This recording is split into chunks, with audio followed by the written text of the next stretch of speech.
All right, and here we go. Welcome and good afternoon. This is Why Innovation Matters for HRAI Wholesalers, thinking about the future of distribution. And we are joined today by Mark Dancer, CEO of Network for Business Innovation. He's got a really interesting presentation coming up. We have a panelist conversation at the end, so make sure to stay for that. And throughout, please send us your questions. It's a very interactive session. We want to hear what you have to say, and Mark's going to stir up some interesting conversation. So, at this point in time, I'm going to introduce the man himself, Mark. Hello, Matthew. Thank you very much for that introduction. And I'm going to take it from here if that's okay. I'm going to Right. go mute and stop. Lauren, if you don't mind turning off your camera as well, we can see you. Perfect. There Off we to you. go. Cheers. Hey, so hello, HRAI members. I'm very excited and very honored to be here. I'm going to share the work I do, which is really by or with distributors for distributors. We've done a lot of prep with the panel I meet at the end, who's really my core team, and with Matthew to get ready for this. And I've talked to many of you also. And so we think we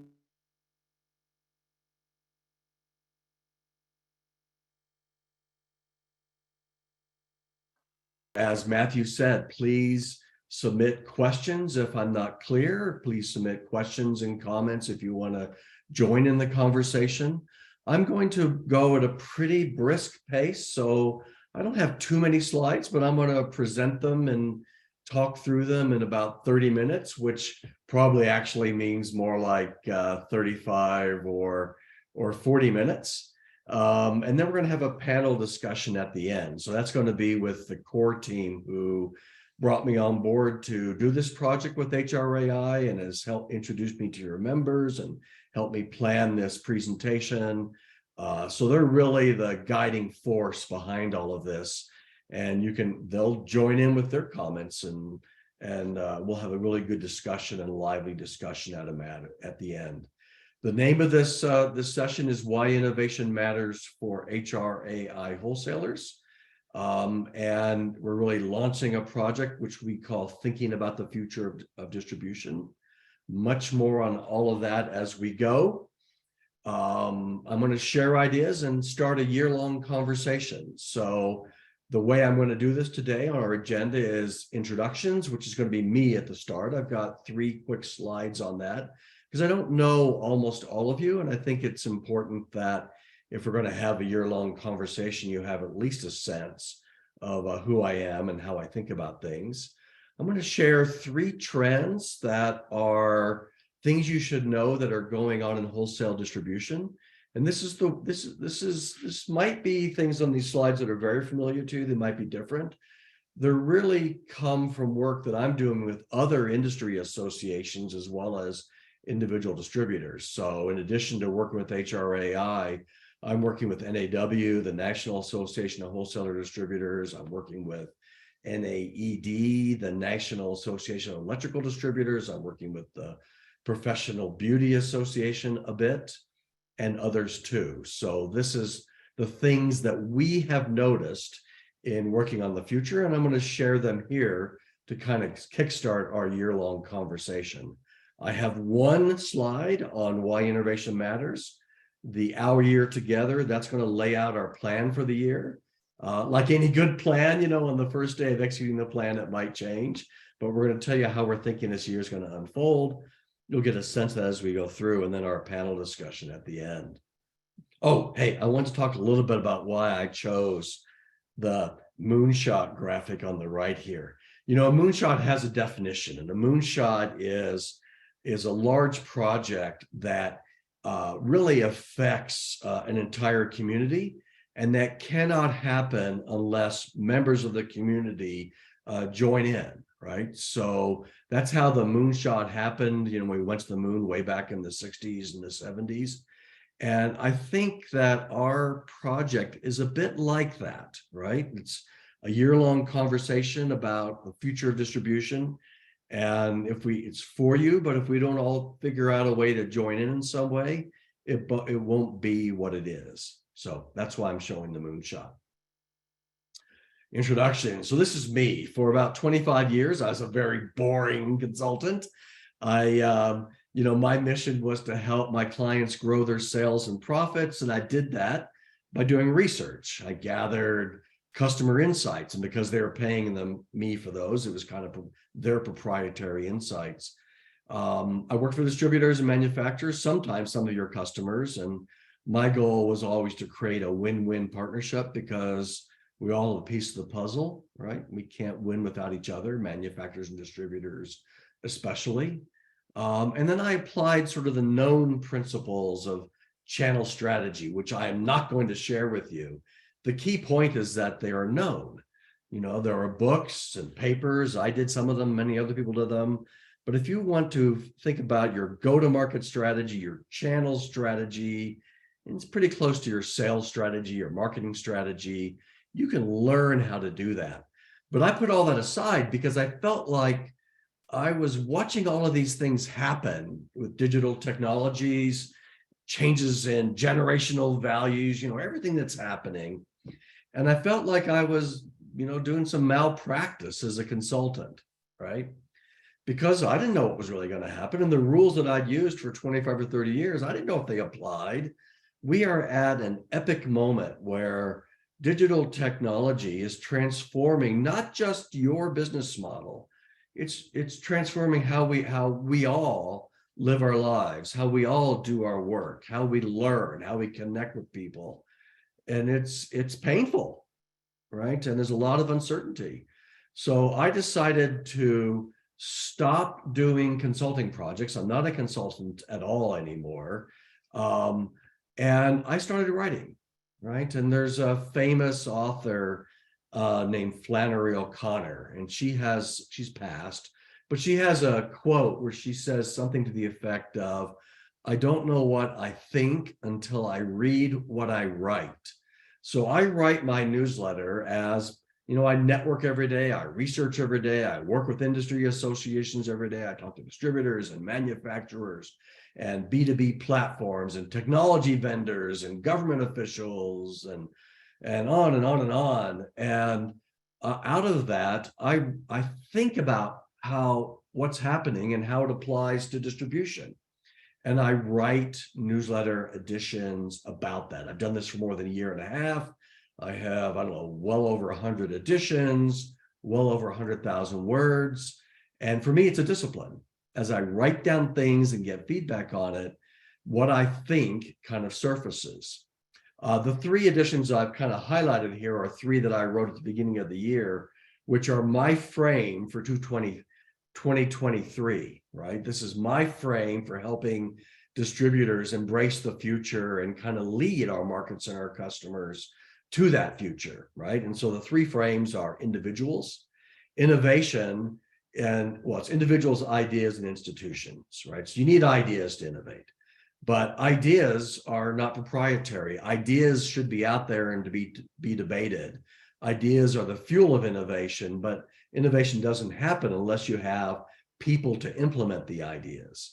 And then institutions can step in, right? So if you read the general business press, there's a lot of discussion about how the digital age, our longstanding institutions, government, and religion and the Boy Scouts and kind of on and on. All those traditional associations are in decline, right? But there's a Hoover edition paper, a Hoover Institute paper that says that in terms of a nation's prosperity, its institutions are more important than its natural resources.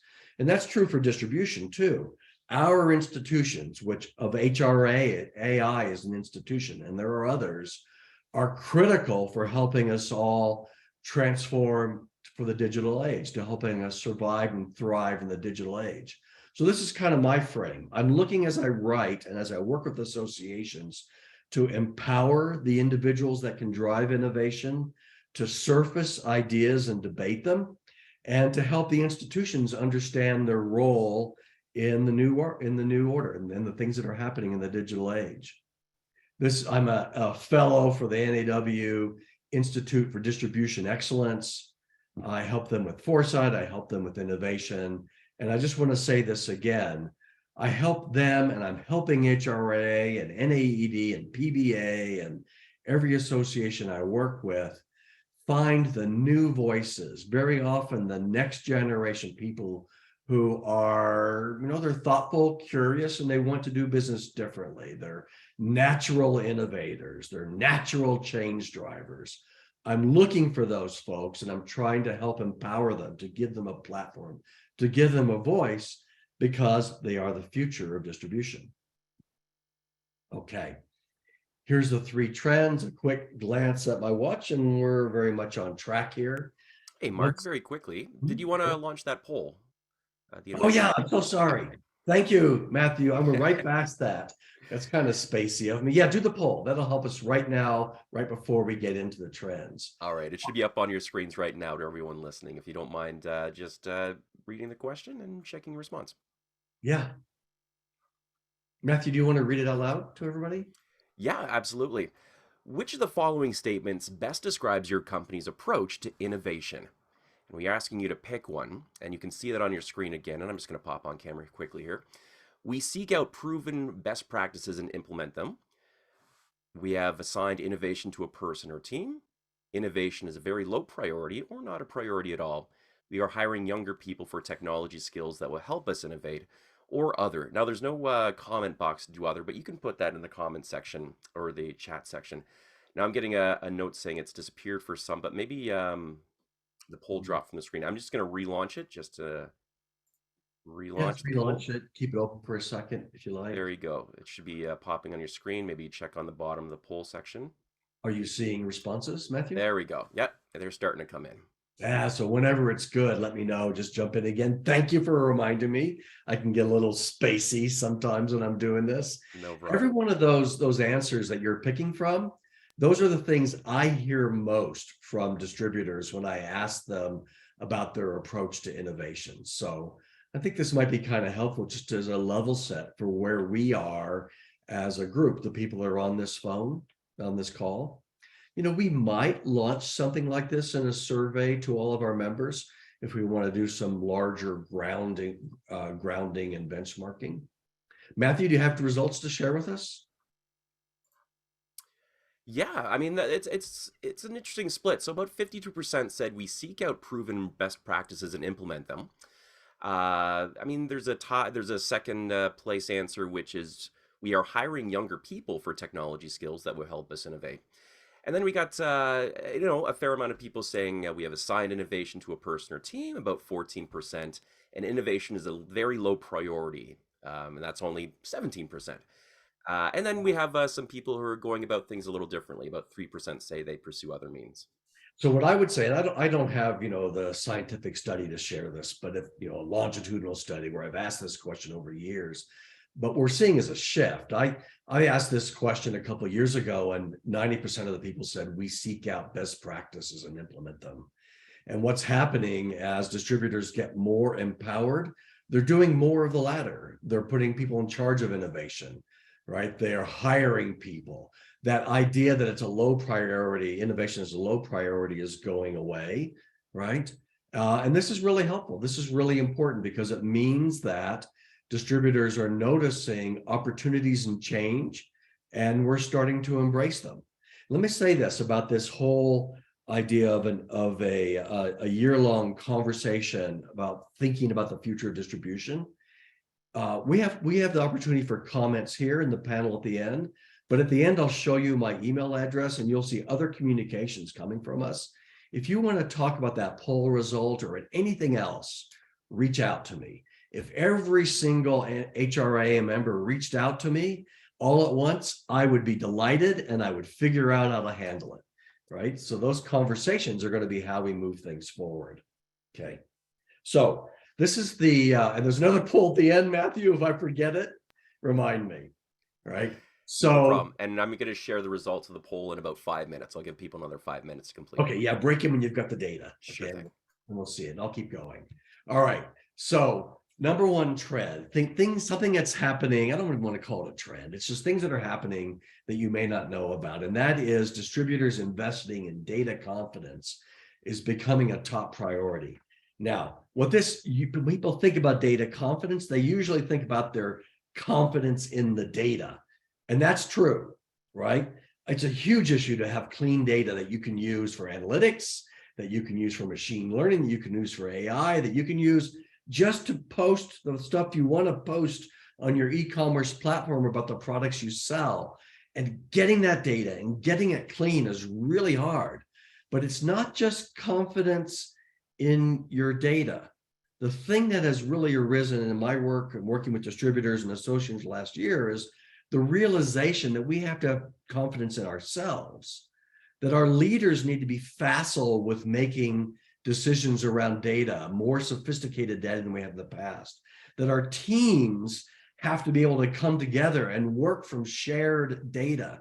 And so the distributors who are pushing this forward are finding help to clean their data, but they're also working on the organizational challenge to make sure they can run their business with data. And if you do that, then if I'm going to spend a second on ChatGPT. If you don't know what ChatGPT is, Google it. It's this massive, free, open AI platform. You can go to it, you can type in anything you want, and it gives you amazing answers. And if that scares you, you should not be scared. You should just go back and work on your confidence in data and your confidence in the organization. There's the stats. Can everybody see those? Should we read them, Matthew? Yeah, absolutely. So, almost the same. We got a lot of more people answering, but yeah, the top answer is we seek out proven best practices and implement them. JP actually had a comment too. He says, we have assigned a team also hiring younger, more tech savvy employees for that team, which speaks to the one of the responses here. 16% said we are hiring younger people too. So it corresponds. Excellent. And that one that says innovation is a very low priority and not a priority at all, in Yep. my experience, that's declining, right? Hmm. So thank you, Thank Matthew. you. So if you don't know what ChatGPT is, Google it. You can go there and you can type in something like, I need to I want to you can say this, write a paper for me on World War I, Battle of the Bulge, and why tanks were ineffective. And it will write a very credible paper. I saw somebody the other day who uploaded a spreadsheet to GPT, and it had a list of their customers. And the person who did this didn't understand, could not figure out whether those customers who were businesses like us, whether those customers were B2C, they sold consumer products, or where they were B2B, and they sold products to other businesses. They asked ChatGPT for an answer. It gave them an answer to every single customer they uploaded. That is sometimes scary for a lot of us, but the way we fight that scaredness, if that's a word, is to build our trust in data and trust in ourselves. Now, what does not exist in distribution that I have found is kind of a professional understanding of what AI and machine learning is, even if you don't do them, right? We're going to have 3 more events. I think our next event is going to be about data, right? And we will dig into some of the things I'm going to say on this page and the other pages in much more detail. But for right now, I just want to say, AI, for distribution, there are a lot of vendors offering AI tools, right? And these tools do things like help customers put more things in the shopping cart. Because you bought this, you might buy that. They help the distributors do smart pricing. They tell salespeople who they should call and what you should say when they are there. These are almost plug and play tools, right? And they're driven by machine learning, but there are other ways to use machine learning. There's 2 types of machine learning. One is you show it a lot of pictures of a cat, and eventually it figures out what cats are. Then you show it a picture of an elephant, and it says, no, that's not a cat. Or you show it a picture of a cat and says it is. That's called inductive learning. And that's how these tools that are plug and play for distributors kind of work. But there's also deductive, and that's where you set up heuristics, you set up rules. This is old school, but that kind of machine learning can help you answer questions like, which of my accounts are the most profitable accounts and why, right? So what I want to do in our next event is kind of dig into this. and I might have a guest with me who can explain it far better than I can. How do we build data confidence? What is machine learning? What is artificial intelligence? How can distributors know enough about data and all these advanced tools and know enough about where they might want to take their business that we can drive the ball forward, where we don't have to wait for plug and play tools. We can say, these are the tools that we need. That might be our second event. Mark, I got a question for you while we're Yeah, talking about please. AI. Obviously, there's an emphasis on the clean data, but for someone listening to this, where do you get that clean data? What That's sources? a really good question. And some associations are providing help, right? Hmm. In my experience, and we'll work on this, and we'll have a better list when we come back for that next event. Hmm. But I can recommend, and I don't want to say the names out loud. I know 3 vendors that very credibly and very earnestly tell me and tell their clients, their distributors, that they will help you clean up the data, right? As part of the engagement, because it takes work. What they offer is they know how to do it expeditiously and quickly, and they know how to do it. It can be costly, but so it kind of costs you as least as it can. That's not really a phrase the way I said it, but I think everybody understands it. Yeah. And you get to the value of the data pretty quickly, right? Excellent. So your vendors can help you. Another way is I can also talk about some academicians that are running not really think tanks, they're running forums, services for distributors and for other businesses where they will help you clean up the data. Again, I think the key is to find someone who can help you clean up the data through their effort and your effort, who also knows how you might use it, Hmm. right? Because then you clean up the data that matters most first. You won't spend Right. huge amounts of money cleaning up everything. Right. It's kind of a smart cleanup process. Hone in on We'll what's be relevant very to your business. specific about that in the next call. Excellent. Thank you, Matthew. That was Yeah. great. Cheers. Okay, here we go. Let me get my cursor on the go button. And here we go. All right, so second trend, business models are evolving and merging. Well, distributor business models are changing. Not on this page, but I have lots of distributors that tell me they want to do more services, that they want to redefine their business model around customer experiences. All those things are true, right? This might be our third, not next one, but the one after. We might talk a lot more about business model evolution and how you can drive it. But what I want to do here, just to get some ideas out there, is B2B platforms. Amazon Business is a B2B platform. You can sell as a distributor on them. A lot of distributors are skeptical about that. I think Amazon is many things, but in my own humble opinion, they're not here to help. There are a whole host of B2B startups in your industry and others that figured out that they can't be successful as a platform business, usually a marketplace, but there's some other things, unless they work with distributors, unless they work with the customers that are going to be on there, and they're very collaborative. Just some distributors are acquiring platforms. So Dot Foods, who's a very large food service equipment distributor, they sell everything that a restaurant needs, from refrigerators and cooktops to napkins and forks. They acquired a company called Shop Hero, a company a couple of years ago, which is a platform business, right? It's a marketplace. It's a digital platform that competes on network effects, if you know what that is, right? That, it's not a distributor. It's something more akin to Amazon or Uber or Airbnb, which are all examples of platform businesses. The interesting thing is that Shop Hero is described as an e-commerce platform, but when you go read about what they do, they help independent grocers leverage customer relationships.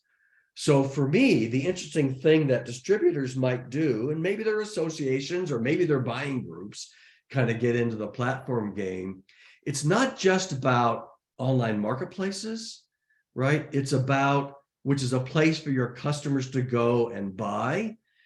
Online, it's about helping your customers achieve something important. And so independent grocers, like independent HVAC contractors, might be struggling to survive. And some of the platforms, yes, they're e-commerce, but they have tools for helping you build customer relationships. We really need to dig into that. We could talk about that for an hour alone. Schneider Electric, an electrical manufacturer, right? Not that far from HVAC. There's a company out there called Applico, who's led by Alex Mozid. He's somebody that we can talk to. He's somebody we can bring to the bear here. But they have a very recent report where they talk about what Schneider Electric is doing in terms of buying platform businesses. And they bought on the right, Kojo, somebody called Reno Run, somebody called Idea Connector. These platforms do delivery, they do material procurement, they do pricing visibility, right? So what they're doing is they're buying capabilities, go-to-market capabilities, a piece at a time. They're also talking to electrical distributors at the same time to do this. And what they're saying is the future is having distributors who really want to partner on solving the biggest problems that exist in our industry. So this is disruptive, but it's also collaborative. I don't know if this is happening in your industry. I haven't heard it yet. But if distributor business models are changing, if distributors are acquiring platform businesses, if manufacturers are acquiring platform businesses, the value chain is reinventing itself because it's now it's not just manufacturers, distributors, contractors, dealers, customers, right? We need to get our arms around that. Matthew, you got a question for me? I'm popping with another question. How do you see the equipment manufacturer distributor acquisitions, the integration of those acquisitions affecting the supply chain? Oh God, that is Another that's webinar. such a hard question, Yeah. right? Okay, so historically, I would have said that acquisitions are always about scale, right? And depending on where you sit in the value chain, scale gives you different kind of advantages, right? For distributors, when they got bigger, the historical answer is, I mean, I had distributor CEOs tell me this time and time again for years and years, that when they do an acquisition, they're buying the company's client list, their relationships, they're moving that business to their platforms, which I think are better and run better. Now they can run the business more efficiently. But what they really want is scale for pricing advantage and for reach in their branding, right? Manufacturers, when they acquire each other, that could be more about assets and new products, but it's kind of the same thing. You put some supplier language around that. Going forward, I don't think the answer is completely known. I really like Alex Mozid and the work by Applico because he wrote a book called Modern Monopolies, which was really revealed the secret sauce about how the business models of Amazon and Uber and Airbnb and some ones you've never heard, how their business models work. And they're fundamentally different than distributors. And he's in the game, right? He is helping distributors make decisions about platforms, and he's creating thinking from his point of view as kind of the venture startup word. I think that's fair to say about what he thinks acquisitions will mean in the future, right? But I think it's to be determined, right? It's anybody who predicts the future has a fool for a client. It's that sort of thing, right? I think that work that we're doing here over the next year to have a conversation about the future decision of distribution, that is our work to collectively build foresight for the future. And we can choose to work on this. What do acquisitions mean if we want to, if my answer that I gave isn't enough, which I don't think it is. All right, third thing, purpose is replacing profit, as there's some French, as a reason to be. This is sometimes a tough sell. It's not uncommon for me. It's a little less common, but I still talk to distributor CEOs that when I ask them what they do with their time, they tell me things, this is big and small distributors. They tell me that they have to keep their eye on the ball on their margins and their costs and their rebates because the business is fragile. And if they don't do it, things can fall apart. Or they just tell me that, everybody knows what a distributor is. I don't have to defend that. I don't have to have a purpose more than doing what distributors do. Our purpose as a business is to earn a profit. Erg, I groan. In my newsletter that's out this morning, the headline is, in epic times demand a bold purpose, right? This digital transformation is doing things to us that we don't even know what it's doing. It's as big as the Industrial Revolution. It's as big as World War II and World War I put together. It's changing everything, right? That means opportunity, but the way you find opportunity is to think about what your purpose is in the world that is unfolding, right? The measure of business that is run on purpose is that they earn a profit because they have the right partners, the right costs, the right revenue streams, and they manage it well, right? Profit is not the purpose, right? So I have a lot of thoughts on what purpose are. We'll probably get into a little bit here. I think that's something we'll talk about over the entire year. I'm going to save my thoughts on purpose into why innovation is important. Here, really quickly, just looking at the clock, National Association of Electrical Distributor is gathering money to figure out, from tons of money, to figure out what it means to be a connected business in the digital age when you share data, right? They've launched something called the Futures Group, which is designed to talk about what the industry isn't talking about. They've launched office hours, kind of like what we're doing here, but they do it once a month. Live chats with their members and guests that have something to say about the future. They're prompting a debate about what the purpose of distribution is, right? I've talked to several of your members and younger distributor leaders in lots of industries who tell me that, they want to do business differently. I know them enough to know that they're thoughtful, curious, and they're driven, right? It's a stereotypical thing to say, but it's true. Next generation people, the generations that come after me, want to be purpose driven. That's a pent-up demand, a pent-up force for figuring out what your purpose is in the digital age. And finally, I was talking to somebody yesterday who monitors social trends, and he said what the next generation people want more than anything is, what they think about more than anything is the environment and wellness, right? Put together, that's something called human flourishing, which is a huge topic in innovation everywhere, but in distribution. Human flourishing this is my newsletter from this morning. One thing that distributors can do about human flourishing is think of, in this industry, a contractor or a maintenance technician, not as a user, right? But as a human who has a trade and a craft. And how do we not sell that person things? How do we help them flourish? Which means, how do we help them pursue their craft? How do we help them earn wealth? How do we help them have a strong sense of self-worth?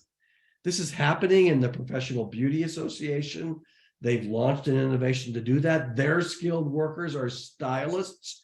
There's a book on the right that every HVAC distributor should read.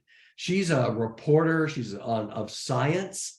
She wrote a book called The Great Indoors, The Surprising Science of How Buildings Shape Our Behaviors, our health, and our happiness.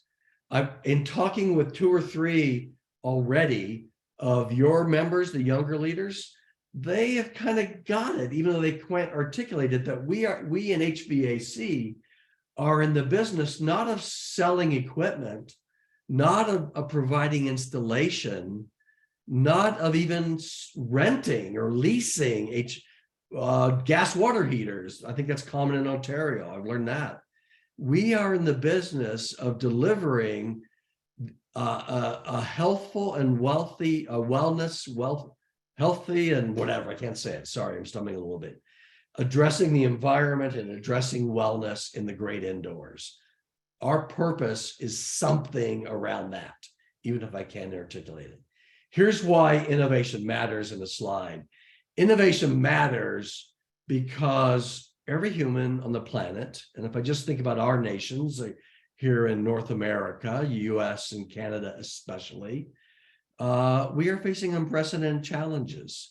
Geopolitical landscape, that means wars and rivalries, the supply chain crisis, the talent crunch, shifting generational values, the emerging future of how we work and how we learn, education.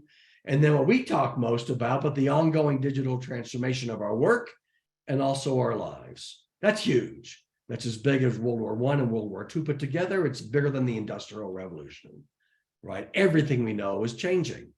The really important thing is that distributors can help. I don't know the numbers in Canada. I'm looking for them. The United States, distributors are an $8 trillion sector in industry. The United States economy is 24 trillion. That's huge, right? Distributors can make an impact. If we think about ourselves, not just as add value to the products we sell, but if we think about us, maybe as selling indoor air quality, health and wellness in the environment. If we think about helping skilled workers thrive and survive, if we think about the owners of our businesses thrive and survive, right? If we think about our purpose in the digital age, both collectively in your individual business that you compete on, we can be a force for change. We can help our nation because we start at the ground level with our customers and our buyers. We impact our communities, we impact those roll up to our society, that rolls up to the economy. We can be a force for change. We need to enable not just needs, but also aspirations. Distributors have a tradition of learning. We're doing that now, right? We can help. We serve every company, organization, and institution. We can help everybody aspire, achieve their aspirations, not just their needs. So innovation matters because our society needs it. Innovation matters for distributors because we are an untapped resource for helping our society getting through what ails us in the digital age. That's my pitch. We can talk a lot more about that. Our year together, here this is going to unfold. Then we'll go to the panel discussion. Actually, right after this slide, Matthew, I'd like to do the poll. So break in if I forget, and then we'll launch the panel. Okay. So we're getting started today. There's my newsletter, or you can subscribe on Mark Denser on Innovating B2B. You get everything for free, right? It comes in your email inbox, or you can download, and they tell you how to do this, an app that my newsletter platform, which is Substack, so you can see it in the app. You might subscribe to other newsletters. The app comes with more features. But I'm encouraging everybody who wants to be part of our year-long conversation thinking about the future distribution, because every week I put out ideas out there. Those ideas are shaped by the conversations I have with you and other associations members, by all the independent research I do, inside distribution and out. You get everything for free. If you don't subscribe it, give it to somebody you think might care, right? And we'll put this out again, how to do this in the communication, I'm sure. Now, second, we're going to have 3 more web events. We're going to dig down on topics. I'm going to invite guests because I don't want you just to hear me talk in all of these. We're going to do these around essential topics that might be ideas, platforms, and talent. I'm thinking, since I wrote this, I'm thinking it's more, the next one's about data and how do we get confident? How do we think about AI, machine learning? How do we run our business on data? The next one might be about what's happening with our business models and platform business models. The last one might be, how do we manage our organizations? How do we hire people? I'm not sure what the next ones are going to be. I'm going to talk to all of you, many of you, whoever will talk to me individually between now and then. I'm going to talk to my core team. We'll put out announcements. I want this to be organic. I want us to talk about the things that matter. But we've got 3 more after this. Ongoing Zoom calls with members. I will talk to anybody who wants to talk to me. We'll schedule a call and we'll make it happen, right? And then lastly, what are our outcomes in all this is always a question, right? I think my outcome is I would feel really good if a certain number, I don't know how many of the members of HRAI who tune into this say, I didn't really have a lot of foresight for the future. I didn't really, I'm so, I can't spend time thinking about the future because I'm running my business. But by participating in this, I have my own idea about what the future might bring and I'm acting on it. That would be really powerful. If we go beyond that and we decide as an association that we want to launch some projects, we want to develop some solutions or assets for you as members, if we want to, especially if we want to find the natural innovators amongst us, those next generation people who are thoughtful, curious, and driven, if we find some of those folks and we empower them, those are some great outcomes. We'll get more specific as we go. Matthew, if you would, run the poll. It goes to this. I'll launch that in the interest of time. Do you want I'll to read head it. to the Let me panel? read it this time, if that's okay, right? Please do. Then we'll get to the panel and you can jump in when you have some data, right? Sounds great. So here's the panel. We might reach out and ask you if you would contribute, if you would participate in this year-long project we're launching. And we might ask you, would you participate in a short survey? So right now I'm asking you, how might you participate going forward? Click 1. This is not the be all end all. We just want to get a sense for it. Click if the first one, if you'd like to answer a short survey, if that's how you'd like to participate, a survey about innovation, click that one. If you'd like to get on the phone with me and talk about your data experiences, click that one, right? If you'd like to talk about creating and supporting a community of innovators, right, those next generation innovators, click that one. If you'd like to participate in NAW's project, which I'm not going to tell you a lot about here because it would chew up a lot of time. So this is an unfair project, but they are doing a project that we can choose to join and we can leverage from the other associations and other individuals who are doing it. If with only that introduction, if that interests you, click that one or put some comments in the chat box. This is not fair. I just want to get a sense for it. Okay. Thanks, Matthew. I'll leave that open. Pick off the panel, and we have about 15 minutes left. Pretty close. We'll go for it. Fantastic. Thank you so much, by the way. That's been super inspiring.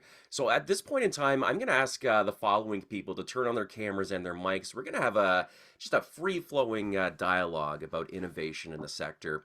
I'm joined by Chris Han, National Category Manager for Wolseley Canada. Chris, want to raise your hand there? Perfect. James Campo, Director of Pricing and Refrigeration Products for the Master Group. James.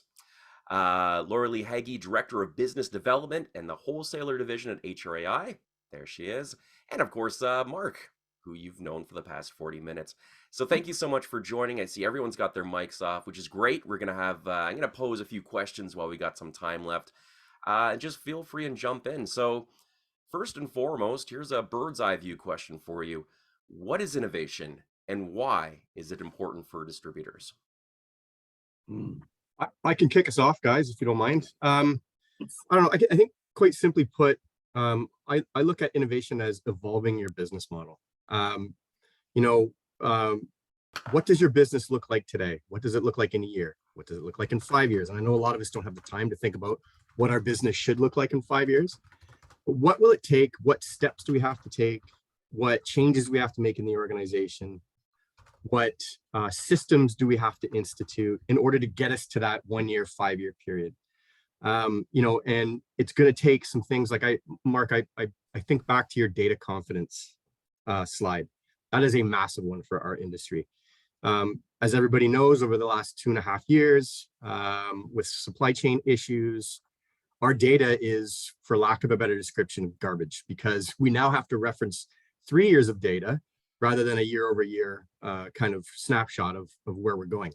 So what systems can I institute that would help me compile those 3 years of data and make the best possible decision or recommendation to senior leadership on a path forward from a sales perspective, or from an inventory investment perspective, or from an investment in people perspective to get our business going? That's kind of where my head kind of sits when you talk about innovation, is the steps needed to grow, to evolve, to get to the next level. Thank you. Excellent. James or Laura Lee, would you like to add to that? Yeah, I'll step in.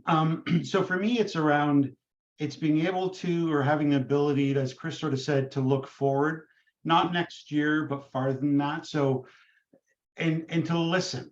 And I think the big thing for me on innovation, it's the ability to understand and listen and understand things are changing and where we may need to go, and then be able to take that leap. And what I would say is it's an educated leap.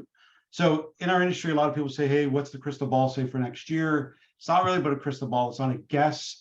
But what we've got to start looking to do, and I think what we have to do better as organizations, is making educated leaps. And they are leaps because we don't know it all. With that innovation is the change element. So once you step forward, what we know is that it's not going to stay consistent. As we've seen over the last couple of years, the world went upside down. You know, where we thought we were going to go in all of our long range plans, all of our long range discussions, out the door, let's remodel them and relook at them. So I think the big thing for innovation for me is being able to take educated leaps and then being able to assess those leaps, call them when they're wrong, stop, move forward and make the next one and adjust the plan. So that's where I see the innovation. And that's where I see we need to change a little bit more. I see a lot of technology-based companies and they turn things on and off and they give it a shot. They put their money in, they give it a go. If it fails, they shut it down, walk away and off to the next one. We tend not to shut down. We tend to give me a little longer, give me a little longer, give me a little longer with it. Thank you. Culture of innovation. I'm going to move on to the next question, unless Laura Lee. Sure, I'll just pipe in on one. What I think is really interesting about what innovation is making connections, maybe connections between two things that seemingly don't belong together. And your ability to do that, I think, grows with practice. It's like, I don't know, if you're a dancer, you learn to do the splits or a cartwheel. The more you practice, the better you get at it. Mm-hmm. And the more diversity of thought you have, the more likely you are to start connecting things. I think Richard Branson, his motto is ABCD, always be connecting the dots. And he launched 250 something businesses, so he probably knows a little bit about being innovative. So I like this idea of conversing, talking about it, hearing different perspectives, and seeing where that takes innovation within your organization. Thank you so much. Yeah, good call. Excellent. Hey, and Brett, can I've just had a very quick comment. Those Absolutely. are fantastic answers. Yeah. I started writing for NAW about 10 years ago. I did a project on CRM. Back then, I used to ask for distributors what their thoughts were on innovation, and people literally hung up on me. We have come a huge, those answers are terrific. And we should all listen to them and embrace them and be able to answer that question ourselves. We've come a long way in a short time. Excellent. I like what you said. It's kind of innovation as a muscle. You got to use it, keep using it, keep building that up, right? Absolutely. Why is distribution hard for distributors? I know it seems like a common sense question, but why is it hard? And where is the innovation? I'll start us off. Yeah, go ahead, James. So to me, it's hard because people are used to paying for products, and we need them to understand they need to pay for information and pay for services. What we do is not just moving products forward. It's all the things we do and add to it and how we bring value and how we make it right. And people don't understand that. Our customers don't always understand that they need to pay for the time, the effort, the information, and all those other things that we put into it. So there's the perception is I buy, I package it, I buy it, I store it, I ship it, that's it. There's so much more in distribution that we need to be paid for that people don't recognize. That's why I think it's hard. Chris? Yeah, great comment, James. I would add to, a lot of us on this call, on this panel, we've been in the HVAC business for a good number of years, and we are sales companies that happen to distribute. And we don't necessarily get the distribute part down pat. We're so focused and entrenched on the sales side that if we haven't learned anything by the Google or the Amazon model, then we're kidding ourselves. They're a supply chain company that happens to do sales. That's kind of what's happening now with every distribution business, is they're morphing over to be more supply chain focused because they have to get it to the customer as quick as possible at a fair price. And then to James's point, what added value pieces are you going to offer a customer in order for him to continue to buying from you, but also where he sees value in your business, where you're part of his business succeeding. So that's part of the problem. Distribution for a sales focused organization isn't what's going to keep you alive nowadays. You have to start integrating more of a supply chain focus. And then to your point, add on things like B2C platforms for your customers, business solutions, types of actions for your customers, and so on. Thank you so much. Mark, I'm going to pose this to you first, and of course, others please jump in afterwards. But what have you personally learned working with innovators and distributors throughout, Wow.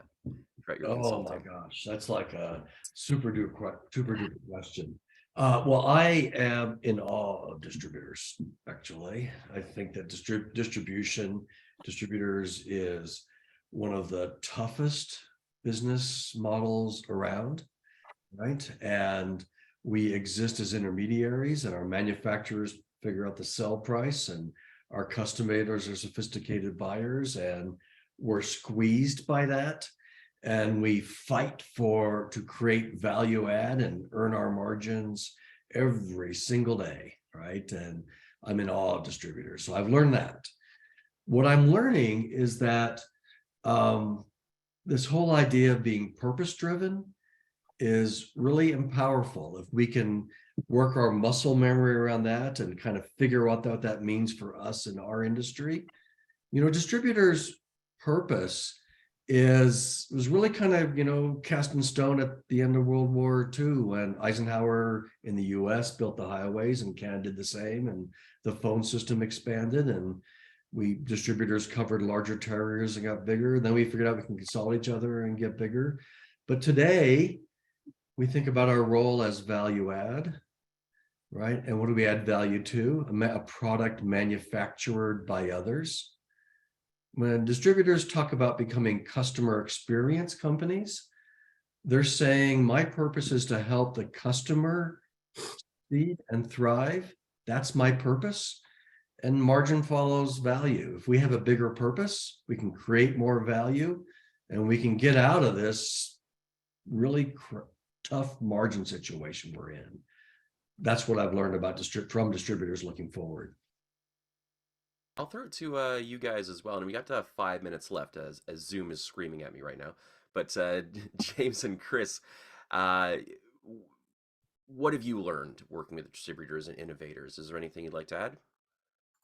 Laura Lee as well, obviously. Yep. Yeah, Mark covered that off Mhm. exactly right. I think the one thing that we need to wrap our head around is to your point, in order to command a higher margin, what are you providing out, and how do you understand that solution and that provision? How do you get that out there? I think that's the one thing. To Mark's point, it's a tough business because we buy it, then we have to resell it. Where we might have an advantage, the fact is that our manufacturer partners don't necessarily have the distribution capabilities in a certain trading area, and that's where we can kind of leverage our relationships with them. But yeah, I think Mark, you covered it off nicely. Thank you. Interest of time, maybe this is a one-line answer from each of you as we go down the line, but let's do some big sky thinking. What is the best possible outcome for our year of thinking about the future of distribution? What do you want to see when we come back here 365 days from now? Well, James, I'll let you take that one first. Yeah, so to me, it's really that the time that we spend and our participants spend is valuable, is educational, is informative, and is thought-provoking. Really, it's just about stimulating thoughts. And if we can get someone to think about something they haven't before, then it's a good thing. I think we've accomplished the job we've set out to do. I don't think there's answers. We're not here to provide answers at all. Yeah, agreed. Again, I would echo your sentiment, James. It's thinking outside of the box and getting out of your comfort zone. Because typically what happens when you get out of your comfort zone, it brings the best out of you and your employees. And I think stimulating that thought, I think, leave no stone unturned is what I would say in some of the discussions that we'll have over the next 365 days. Excellent. Laura Lee, and then I'll go real quick if that's all right. Laura Lee? I would say I hope people feel inspired. They try some new things and participate. Here's mine. We don't have a name for the interviews amongst us. So for the innovators amongst us. Some industries have rising achievers. Those are the next CEOs. But they may not be innovators. If we find some natural innovators amongst us and we give them a name, we give them identity, we give them a place to gather, to come together, to share their ideas. When they come together, we'll make progress. And so if we identify and work with those natural innovators amongst us, that'll be a big success. Well said, everyone. And I imagine in our future webinars, we'll dive deeper into all these things as well, bring you folks back. I just shared the results of the poll. 76% said they'd like to answer a short survey about innovation. So there you go. And some people want to get on the phone with you too, Mark. So that's also a good thing. Well, I'll craft the survey. The team will look at it. We'll get it out. And in there, I'll probably say, hey, can I call you? So I'll sneak that one in. Excellent. But 2 minutes left. Thank you so much, Mark. This has been a very interesting and engaging too. And I think it's going to leave people with a lot of stuff to think about in terms of what they can do ahead. Just change the game a little bit. Now, I want to say this. We gave me about half the time to talk and I went long, right? In the future, we want to bring more comments like everybody here that are distributors and what Laura Lee said for the association. We want to have more of that forward, and we want to bring guests in that are specialists in what we need to know. So you're going to see less of me, more of you and people who can help you in our future events. You're being humble, but it was a fantastic presentation, and we covered some great questions throughout it as well. So thank you so much. We will be putting this up on the HRAI YouTube page. Also, Mark, do you have a contact on your presentation, or do you want to give out your contact now? We'll be I'll following work up with in Laura Lee, interviews. and we'll send that out to everybody that participated here and maybe everybody. Yeah. And that will also tell you how to subscribe. I'll tell you a little bit more about this NAW event that we can participate in. We'll work on that and get that out. In many ways, this is the start of the conversation, right? The Launchpad. My newsletter is Googleable. Googleable. Search on Mark Dancer on Innovating B2B and you will find it. All right. And first 10 subscribers will not get a call from me. There, how about that? There's the prize, right? All right. Thank you, everyone who attended, all the great questions, and we will see you again. Thanks, everybody. Bye-bye. Thank you so much.